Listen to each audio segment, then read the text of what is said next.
Time ऐसा आता है, शिया उदों मातम करवाते होंगे ने, अहले सुन्नत उदों कवाली कराते होंगे ने।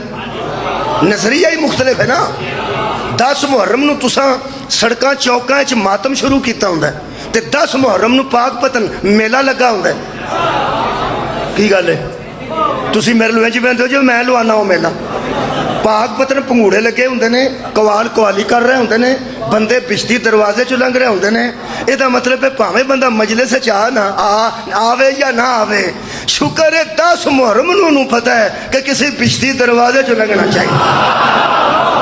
मेहरबानी बाबा फरीद गंजे शकर रहमतुल्लाह अलैह दे मज़ार ते बंदे उतों लंघते होंगे ने। चूंकि मैं वो मेला वेखिया मैनूं तां पता है।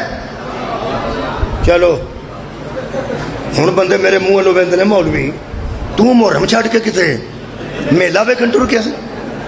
मैं उस जमाने की गल पे करना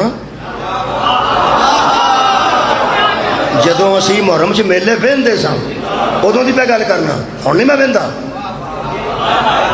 हुण मेरियां बच्चियां भी नहीं वेंदियां, मेरे भी नहीं वेंदे। उदों मैं आप बच्चा सा, मैं उदों मेले वेखे ने, मैं उस मेले ते गया। उत्थे चूंकि मैं पंगूड़े लगे वेखे ने, 10 मुहर्रम नूं झूटे आ रहे हैं, बंदे इस पंगूड़े ते बैठे ने, उस पंगूड़े ते बैठे ने, बंदे खा रहे हैं, लंगर चल रहा है और कवालियां हो रही ने, कपड़े अच्छे पहने ने। कोई तसव्वुर नहीं उत्थे जिहड़ा आ मातम दा रोण दा कोई तसव्वुर नहीं। ਇਹਦਾ मतलब है वो भी एक नजरिया है। सार उठाओ यार, यह भी एक नजरिया है। मैं कदी एतराज़ नहीं किया, कदी ना सोचना उत्थे इस तरह के बंदे गए ने, इस तरह के बंदे गए ना। उन्होंने मैं नेड़े होकर पूछा, मेरे सारे नानके उत्थे आतिशबाजी चलाते सन, क्योंकि मैनू इस गल की वजह तो पता है मेरे नानके आतिशबाज सन। उत्थे जाके आतिशबाजी करते सन। 7 मुहर्रम नूं 5 मुहर्रम नूं बहुत ज़्यादा आतिशबाजी होंदी है। आतिशबाजी गम के मौके पर नहीं होंदी, आतिशबाजी हमेशा खुशी के मौके पर होंदी है। तो मैं उदों पुछदा सा, मैं क्या मामू जी इत्थे लोग इन्नी खुशी करते हैं कि आतिशबाजी चलती है तो मुहर्रमा चेंज होंगे ना। उन्हें आख्या हदायत ही लैनी है ना, जिवें आ गई। तुसां गौर ही नहीं फरमाया। ਇਹਦਾ मतलब है नजरिया हदायत मातम वालों का और है मेले वालों का।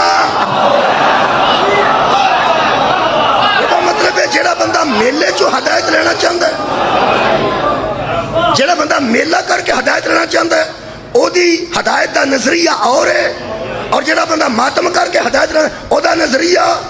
बहुत शुक्रिया। कुछ बंदे आते ने असी ना मातम में जाने ना मेले च, असी मस्जिद च खलो के नवाफल अदा करने, 10 मुहर्रम रोज़ा रखने, इमाम हुसैन सलाम की बारगाह वास्ते नफल पढ़ने। बहुत अच्छी गल है, कुछ करदा ते है ना पे हुसैन वास्ते।